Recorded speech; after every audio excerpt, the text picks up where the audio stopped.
Ikigai, the Japanese secret to a long and happy life. A little stress is good for you.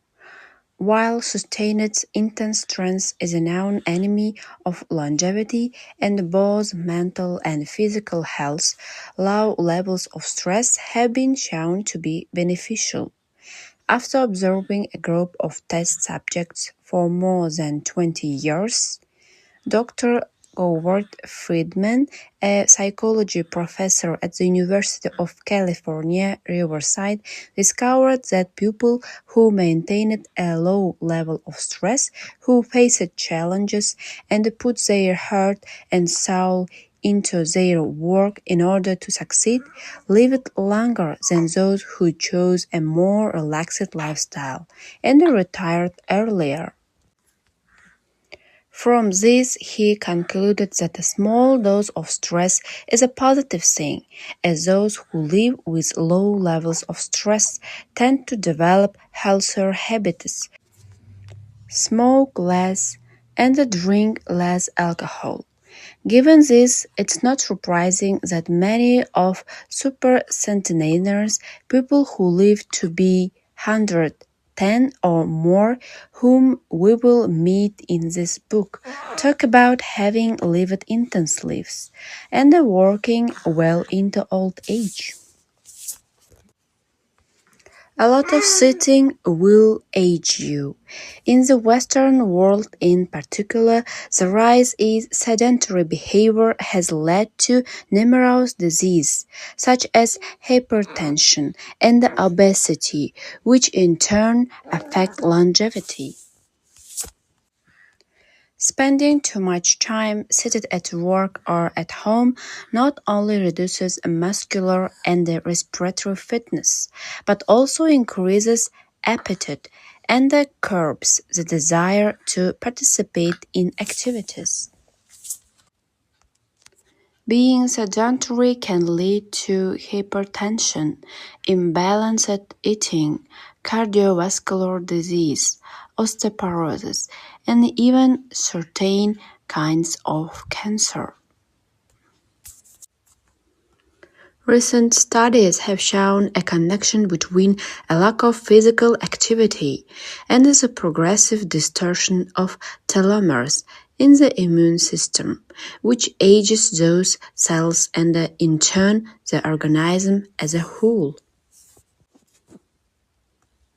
This is a problem at all life stages, not only among adults. Sedentary children suffer from high rates of obesity and all its associated health issues and risks, which is why it's so important to develop a healthy and active lifestyle at an early age. It's easy to be less sedentary. It just takes a bit of effort and a few changes to your routine.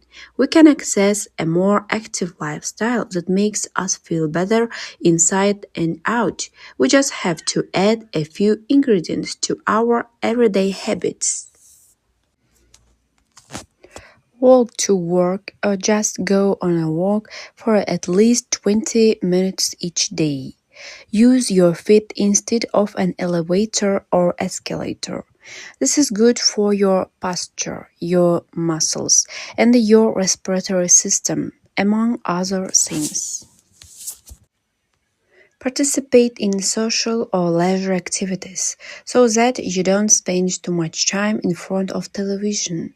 Replace your junk food with fruit and you will have less of an urge to snack and more nutrients in your system. Get the right amount of sleep. 7 to 9 hours is good, but any more than that makes us lethargic. Play with children or pets, or join a sport system. This not only strengthens the body but also stimulates the mind and boosts self-esteem. Be conscious of your daily routine in order to detect harmful habits and replace them with more positive ones. By making the small changes, we can begin to renew our bodies and minds and increase our life expectancy. A model's best kept secret. So we age both externally and internally, both physically and mentally. One of the things that tell us the most about people's age is their skin, which takes on different textures and colors according to process going on beneath the surface. Most of those who make their living as models claim to sleep between 9 and 10 hours the night before a fashion show. This gives their skin a taut, wrinkle-free appearance and a healthy, radiant glow. Science has shown that sleep is a key anti-aging tool because when we sleep, we generate melatonin, a hormone that occurs naturally in our bodies. The pineal gland produces it from the neurotransmitter serotonin, according to our diurnal and nocturnal rhythms, and it plays a role in our sleep and waking cycles. A powerful antioxidant, melatonin helps us live longer and also offers the following benefits. It strengthens the immune system. It contains an element that protects against cancer. It promotes the natural production of insulin. It slows the onset of Alzheimer's disease. It helps prevent osteoporosis and fight heart disease. For all these reasons, melatonin is a great ally in preserving use. It should be noted, however, that melatonin production decreases after age 30. We can compensate for this by eating a balanced diet and getting more calcium, soaking up a moderate amount of sun each day, getting enough sleep, avoiding stress, alcohol, tobacco, and caffeine, all of which make it harder to get a good night's rest, depriving the melatonin we need. Experts are trying to determine whether artificially stimulating production of melatonin might help slow the aging process, which would confirm the theory that we already carry the secret to longevity within us. Anti-aging attitudes. The mind has tremendous power over the body and how quickly it ages. Most doctors agree that the secret to keeping the body young is keeping the mind active, a key element of Ikigai, and in not caving in when we face difficulties throughout our lives. One study conducted at Yeshiva University found that the people who live the longest have two dispositional traits in common: a positive attitude and a high degree of emotional awareness. In other words, those who face challenges with a positive outlook and are able to manage their emotions are already well on their way toward longevity. A stoic attitude. Serenity in the face of a setback can also help keep you young, as it lowers anxiety and stress levels and stabilizes behavior. This can be seen in the greater life expectancies of certain cultures with unhurried, deliberate lifestyles. Many centenarians and supercentenarians have similar profiles.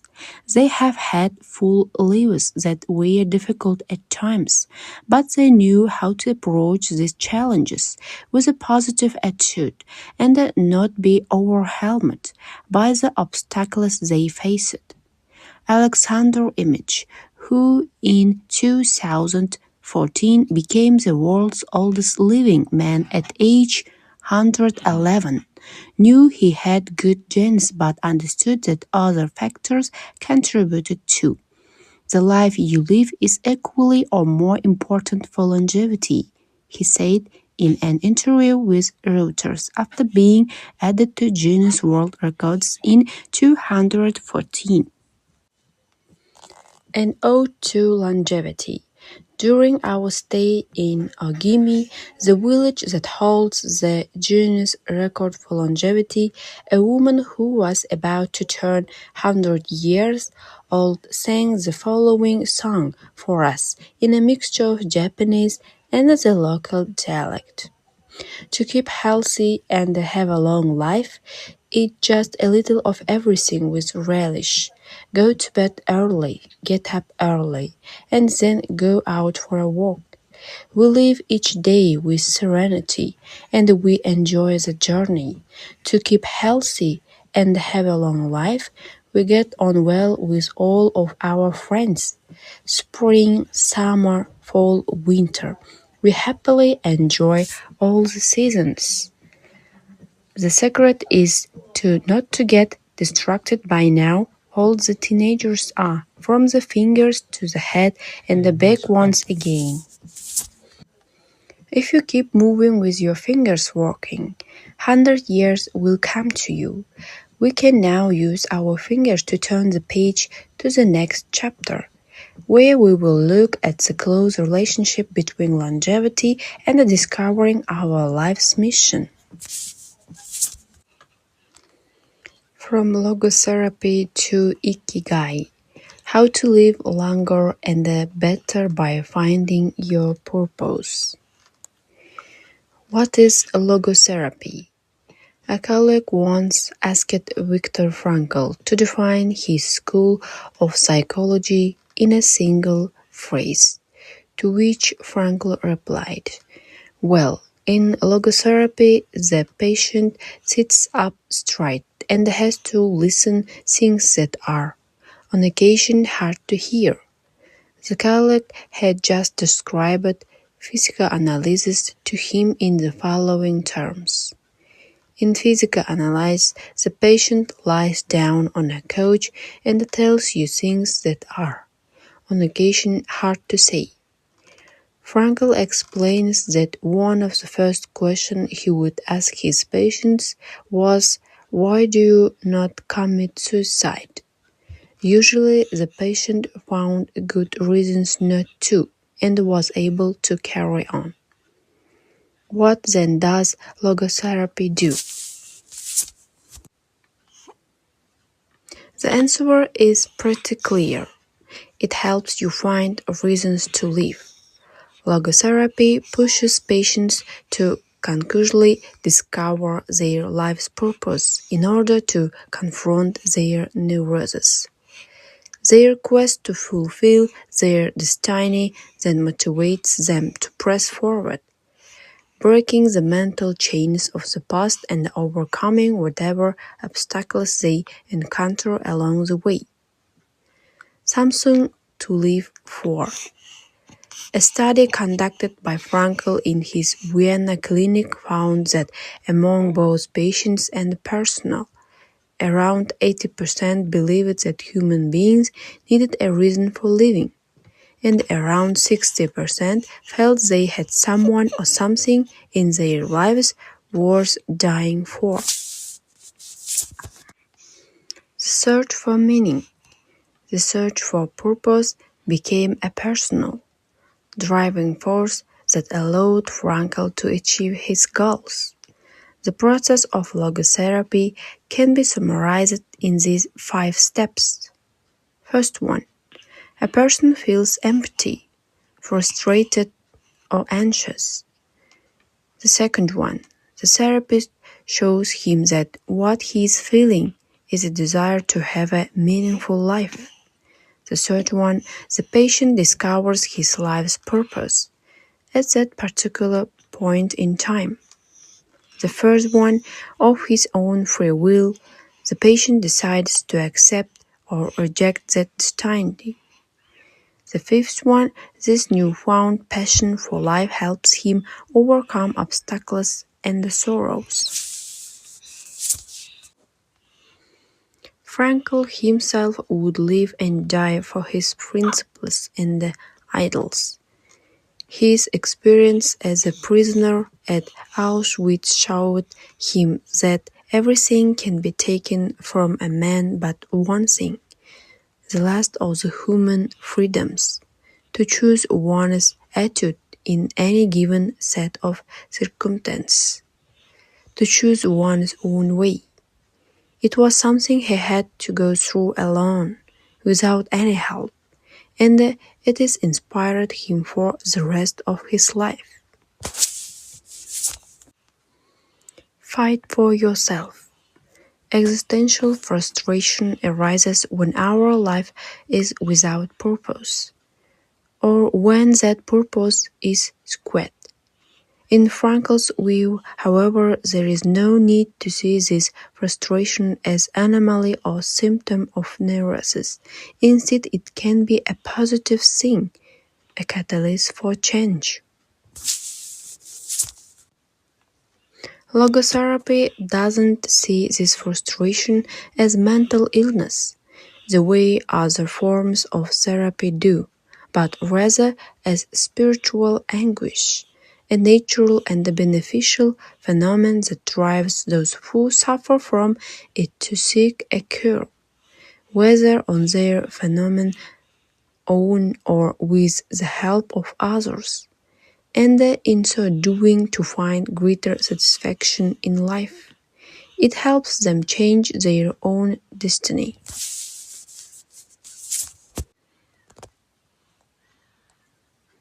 Logotherapy enters the picture if the person needs help doing this, if he needs guidance in discovering his life's purpose and later in overcoming conflicts so he can keep moving toward his objective. In Man's Search for Meaning, Frankl cites one of Nietzsche's famous aphorisms: "He who has a why to live for can bear with almost any how." Based on his own experience, Frankl believed that our health depends on that natural tension that comes from comparing what we have accomplished so far with what we would like to achieve in the future. What we need, then, is not peaceful existence, but a challenge we can strive to meet by applying all the skills at our disposal. Existential crisis, on the other hand, is typical of modern societies in which people do what they are told to do, or what others do, rather than what they want to do. They often try to fill the gap between what is expected of them and what they want for themselves, with economic power or physical pleasure, or by numbing their senses. It can even lead to suicide. Sunday neurosis, for example, is what happens when, without the obligations and the commitments of the work week, the individual realizes how empty he is inside. He has to find a solution. Above all, he has to find his purpose, his reason for getting out of bed, his Ikigai. I feel empty inside. In a study conducted at the Vienna Polyclinic Hospital, Frankl's team found that 55% of the patients they interviewed were experiencing some degree of existential crisis. According to logotherapy, discovering one's purpose in life helps an individual feel that existential void. Frankl, a man who faced his problems and turned his objectives into actions, could look back on his life in peace as he grew old. He didn't have to envy those still enjoying their youth, because he had amassed a broad set of experience that showed he had lived for something.